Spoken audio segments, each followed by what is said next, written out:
Hi everybody, it's great to be back here again. Itzmar. Today is Erev Purim. We are about to enter the wonderful holiday of Purim, which is so special.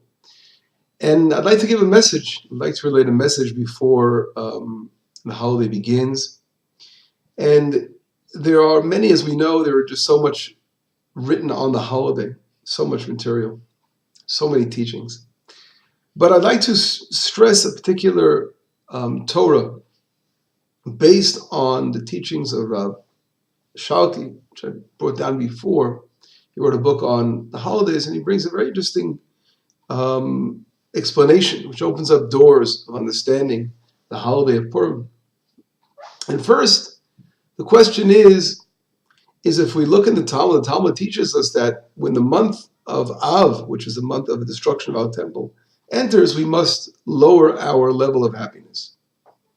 Now, if we lower the level of happiness, it means that we have a good reason to be happy, and therefore we have to lower it. Now, what does that mean? Well, I'll tell you, I'll bring down a Midrash. The Midrash teaches us in Echa, in Lamentations, Midrash Rabban of Lamentations brings a story of a king that his son, he built him a beautiful bridal canopy. He's about to get married. And the father got angry at the son. The son did something really bad, and he decided to destroy and take apart, break, crush, and destroy the bridal canopy.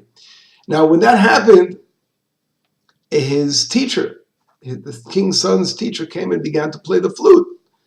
And everyone came over to the teacher and said, "What are you playing the flute for?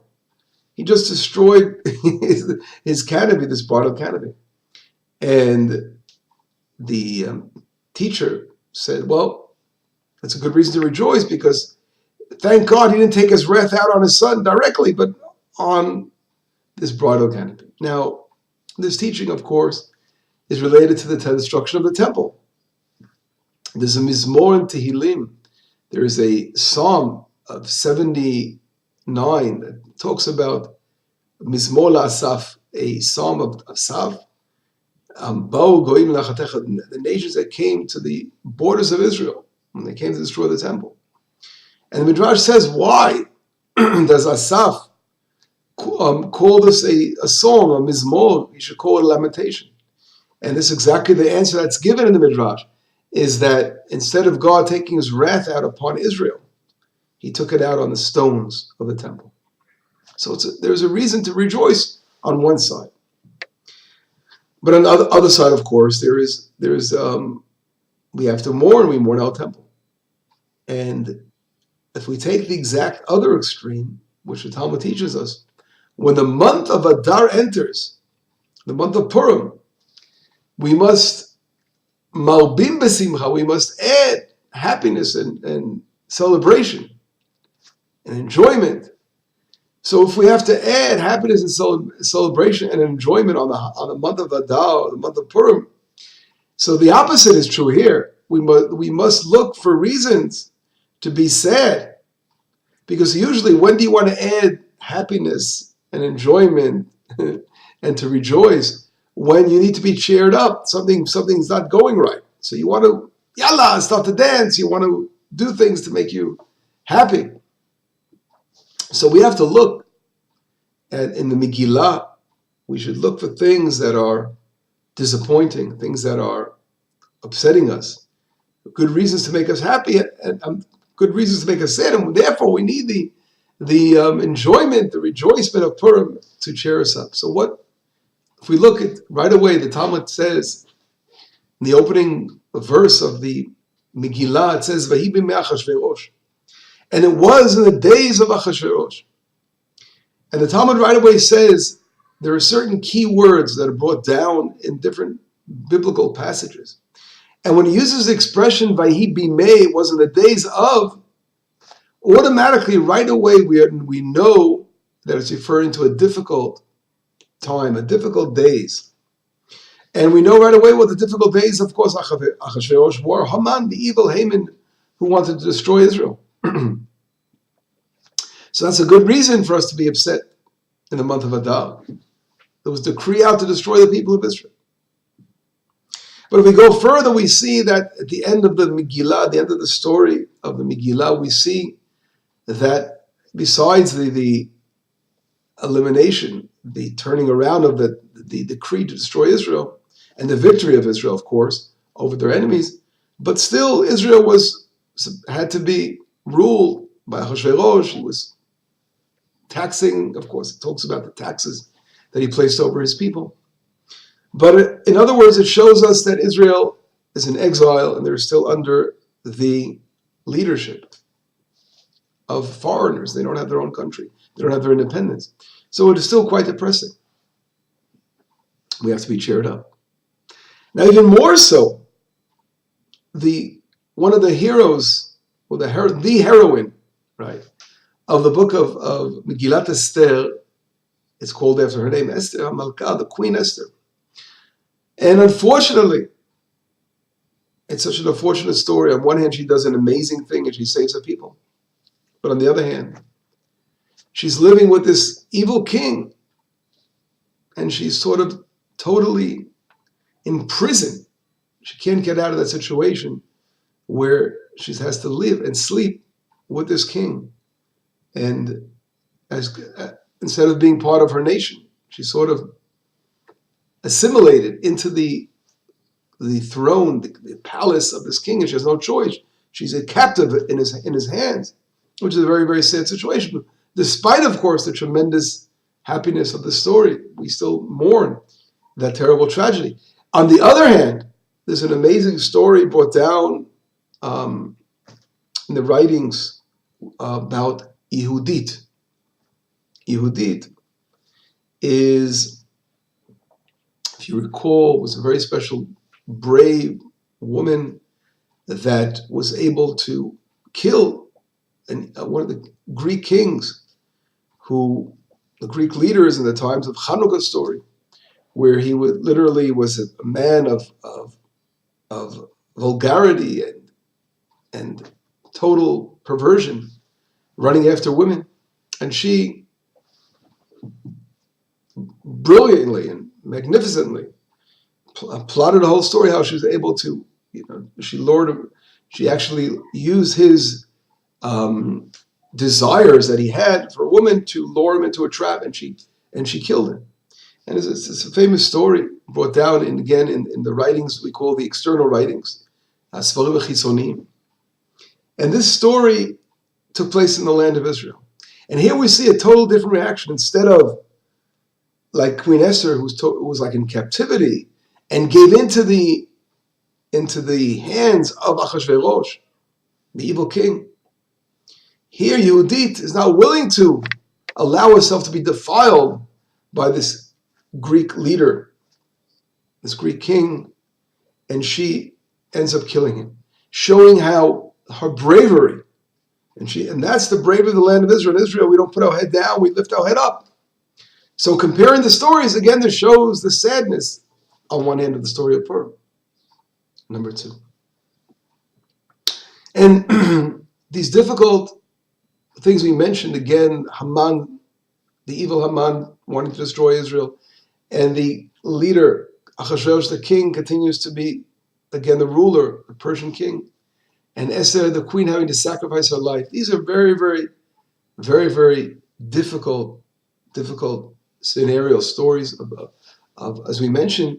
And therefore, on the other hand, on Purim, we have a very interesting custom that we drink. Now, no other holiday are we supposed to drink. Now, we do drink, of course, on Passover, the 4 cups of wine, but we eat in between. We don't get drunk. Here on Purim, you're allowed to even sort of go overboard. You're allowed to get really, really tipsy. Now, you don't even know how to distinguish between Mordechai and Haman, so you can really lose it on Purim. Now, what are we drinking for? So you could say, well, one reason for drinking is to sort of to forget these difficult happenings. We don't want to think too much about Esther, the poor queen, what happened to her, that she gave her life for the people of Israel.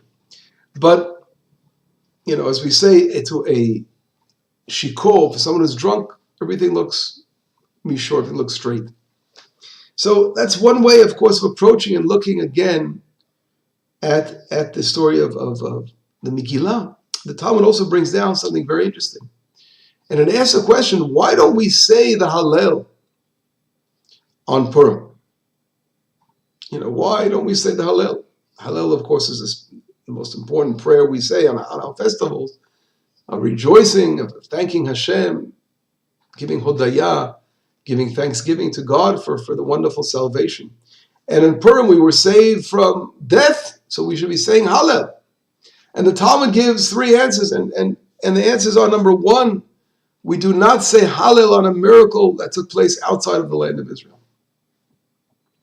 The other answer the Talmud gives is that we are still under the leadership or the bondage of Achashverosh. He was still ruling over us, so we didn't have independence. We lacked our independence.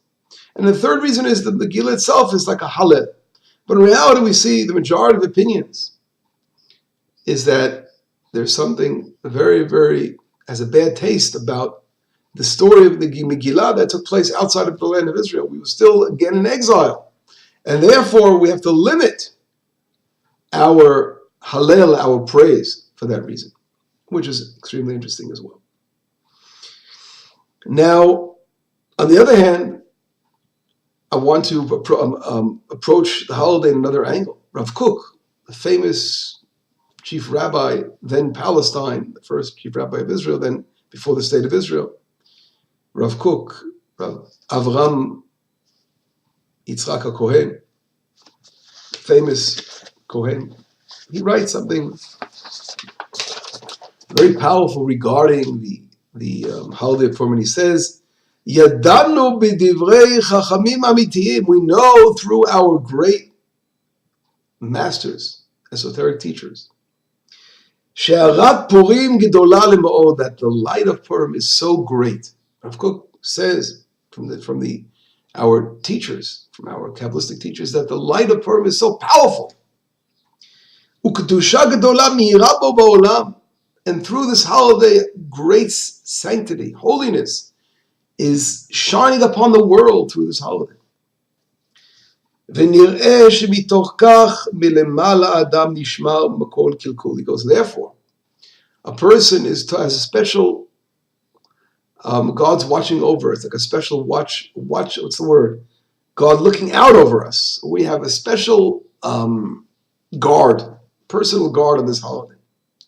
Kivan shu asuk b'simchat Purim, a person is involved in the happiness of Purim. We are being watched. Ve'in tzarich kol kach liyot al mishmarto rak shelo yavor chas v'shalom shum davar midivrei Torah u'mitzvah. In other words, here we can let down our guard a little bit. Since we're being watched, we can let down the guard. In other words, we can drink and sort of lose our boundaries a little bit, start to begin to lose our boundaries because we're being watched over. As long as, God forbid, we don't sin, right? We have to always fulfill the commandments of the Torah, but we're allowed to literally even pray. Rav Kook even goes on to say that even praying, which you're not allowed to do when you're not 100% sober, you're allowed to do a little, you can drink a little bit when you pray. Ve'ein tzarich kol kach liyot al mishmarto. Right, we said that. אבל מדברי הרשות, שראוי להישמר מהם כל הימים, במה שהם מקליפת נוגה שקרובה לרע. Usually, there are certain kinds of klipot, husks. And they're brought down in the book, the story of Elijah, in the book of Kings. And one of these husks are called noga. And that husk it goes from two sides. It refers to those things that we're allowed to partake in our lives. For example, eating, a person is allowed to eat. You don't have to eat, but you're allowed to eat, right? So a person could say, okay, I'm allowed to eat, I can eat everything I want and totally indulge. We do have our limitations of what we're allowed to eat, right? But amongst what we're allowed to eat, the sky's the limit, you could say. But we call that klipat noga. Things that you're allowed to partake of, you still have to be careful that if you overstep your boundaries, you're going to bring it to the dark side. So here on Purim again, right? We're being watched. We have a special situation where we're being looked after. B'yom hakadosh hazeh, on this very holy day, mishumarim anu, we are protected. Ki nafal as pachad hayudim al amei haaretz, because the pachad, the holiness, the fear, it says literally in the Megillah, in the book of Esther, that the Fear of the Jews fell upon all the people of the land. And Rav Kook is taking this to another level and saying the holiness of Israel fell upon all the husks, and therefore they cannot harm us at this special day.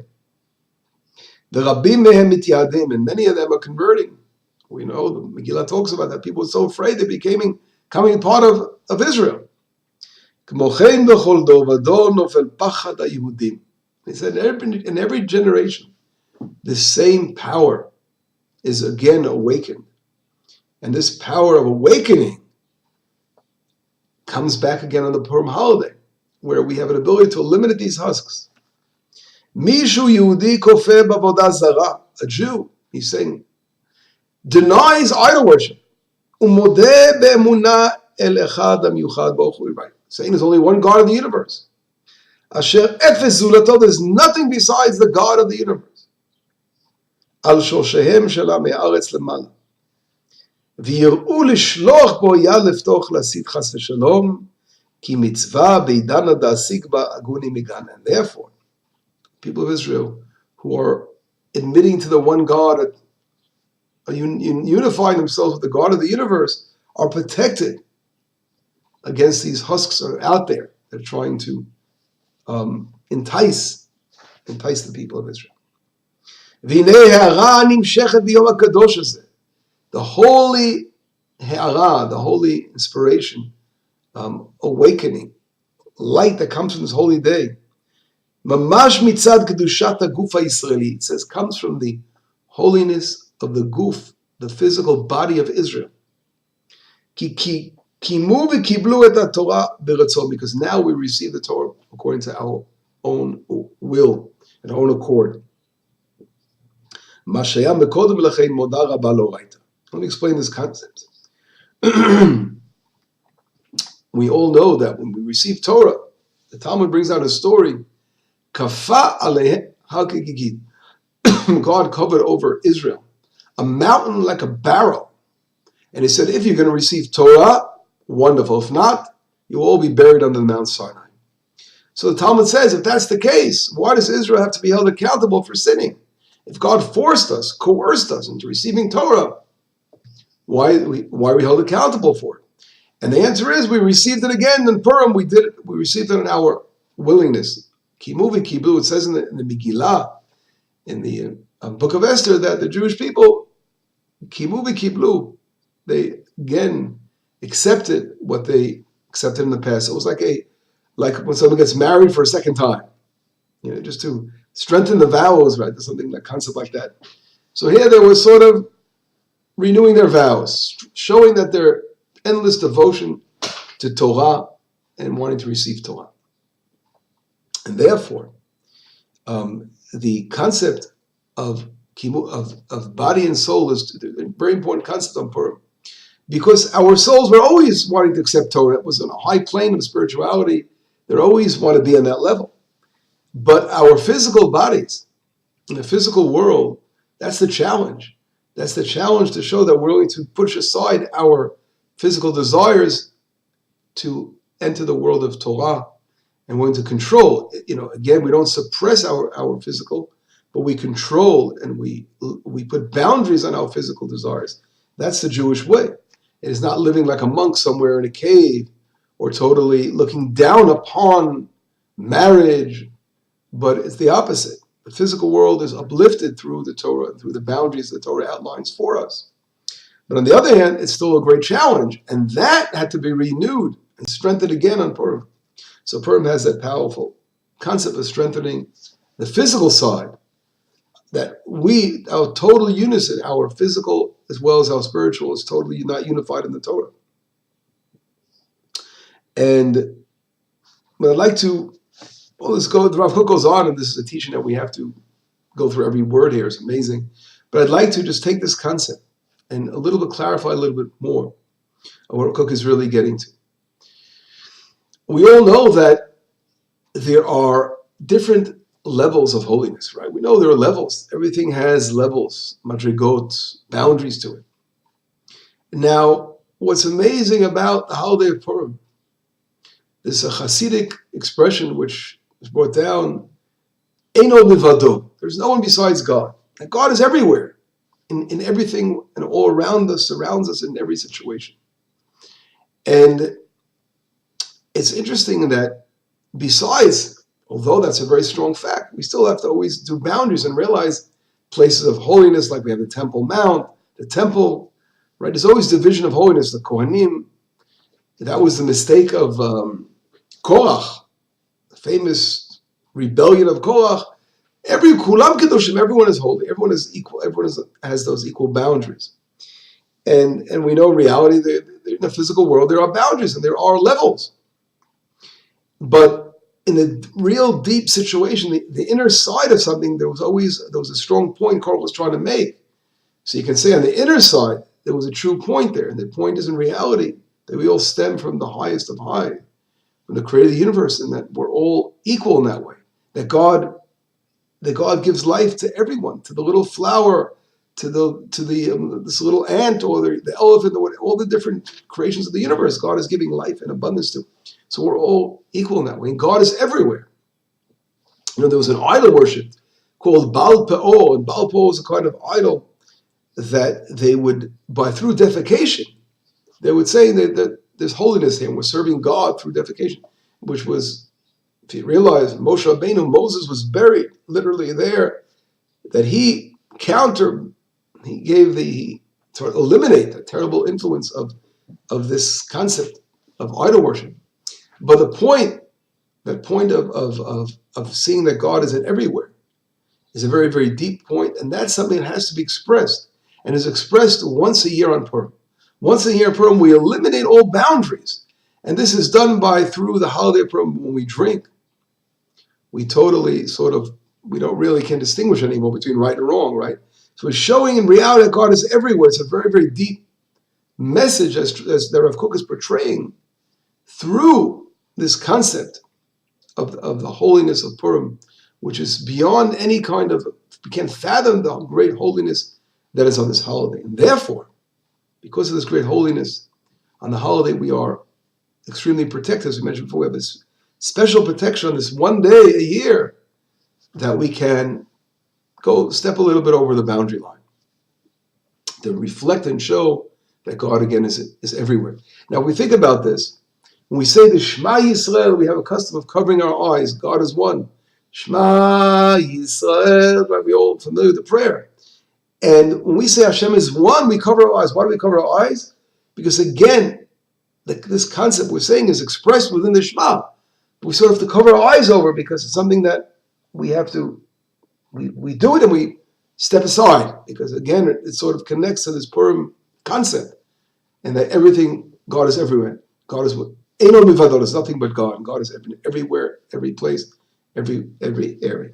So this is a very, again, deep teaching. Rav Kook is stressing here regarding Purim. As a matter of fact, Rav Kook goes on to say that Megillah in Hebrew comes from you can divide it into two words. Megillah comes from the word magal, yeah. A magal is like what's the word I'm using when you want to cut wheat? You use a magal. Now, a magal could also come from the word to reveal. We're revealing God's name Yah, which is the name that the hidden name, one of the hidden names of Hashem is Yah. So we are revealing it through the Megillah. Now, what are we revealing? If we look throughout the Megillah, the God's name is not mentioned anywhere. And that's exactly the point. The fact that God's name is not mentioned anywhere refers to the fact that God is everywhere in the Megillah.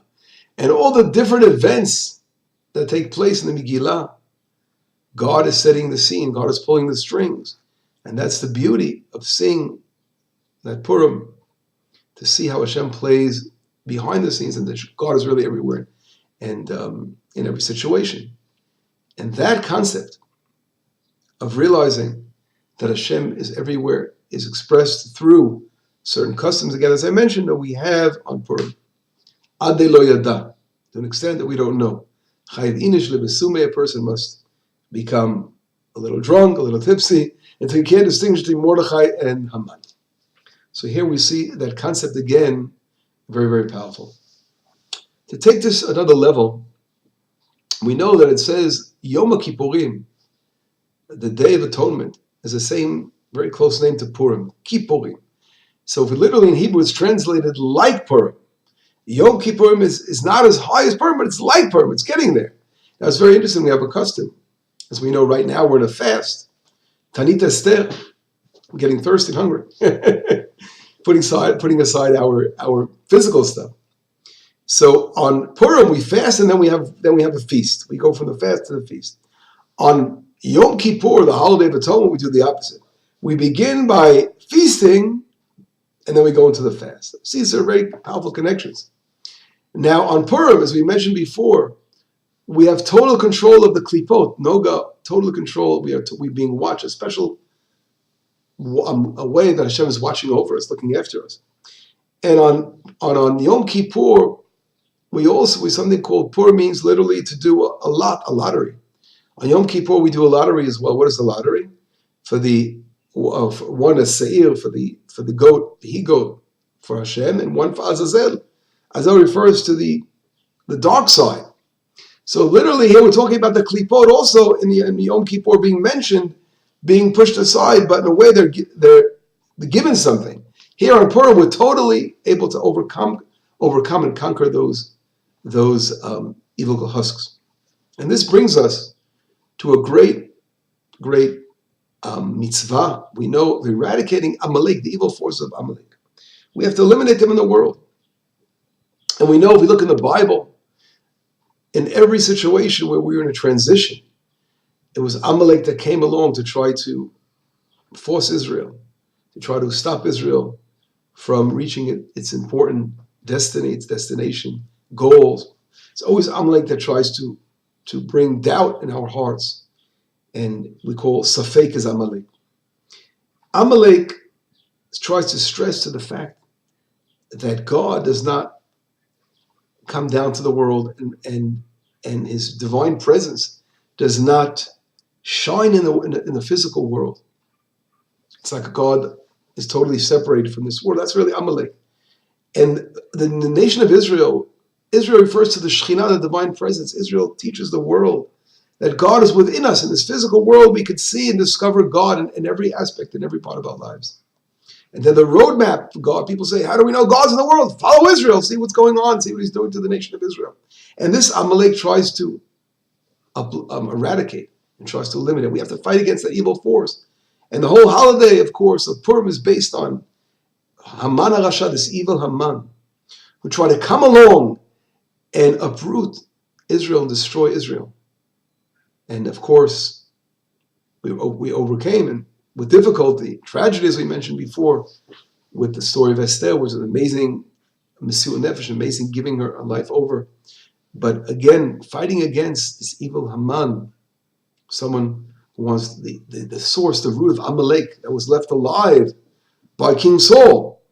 And here Benjamin, Binyamin, Mordechai Yehudi, who's from the tribe of Benjamin, he's the one, together with Esther, who's also from Benjamin.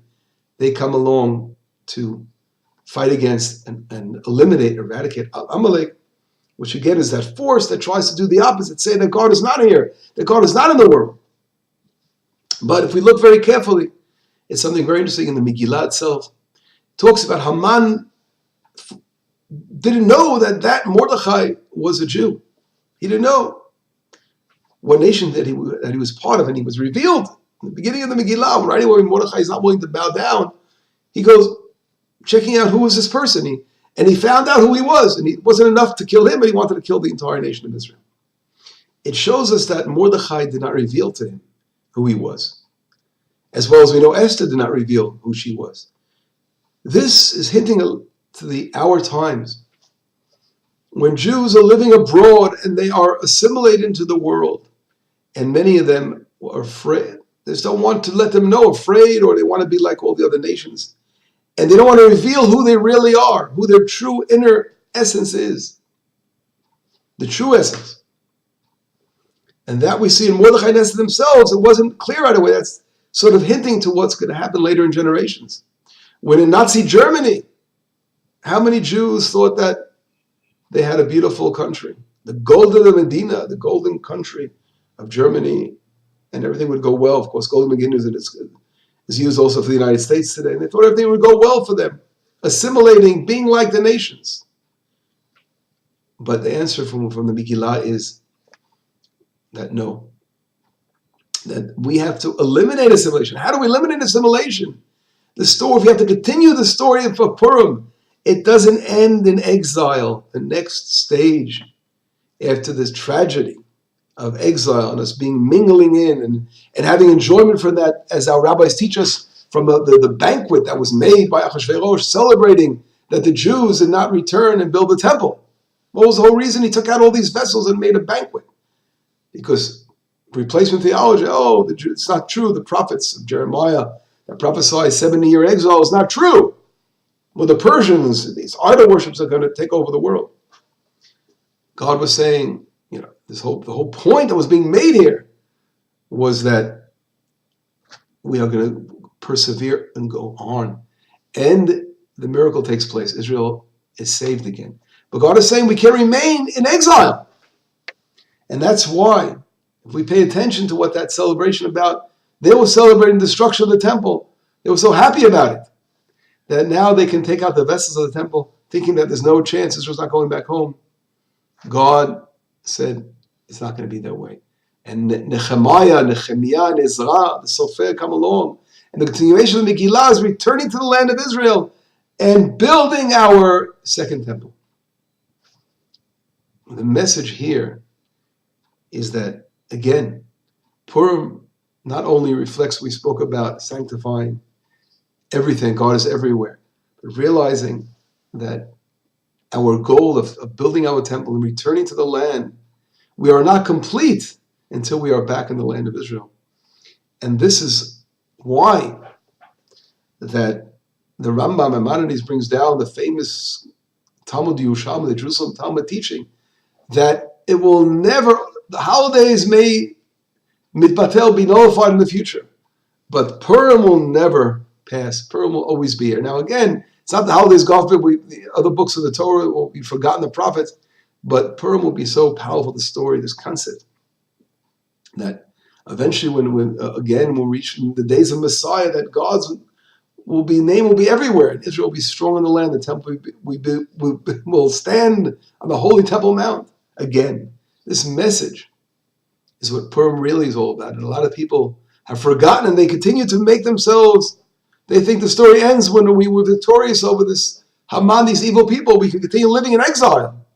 But no, we have to continue to follow. We have to look at history, what was supposed to be after that, the continuation of the story, coming back to the land of Israel. And assimilation that Mordechai could have assimilated. There's opinion that Mordechai was one of the generals, and there was a political clash between Mordechai and Haman. Both wanted to be these generals. Why didn't Mordechai want to bow down to Haman? There are different explanations. One explanation is that I'm going to bow down to you. But in reality, from that assimilation, that message, there's 70 facets of Torah. From that assimilation, God is telling us something great. Israel will come out of that, from that dark exile, and return to the land, where the light of Purim will shine forever.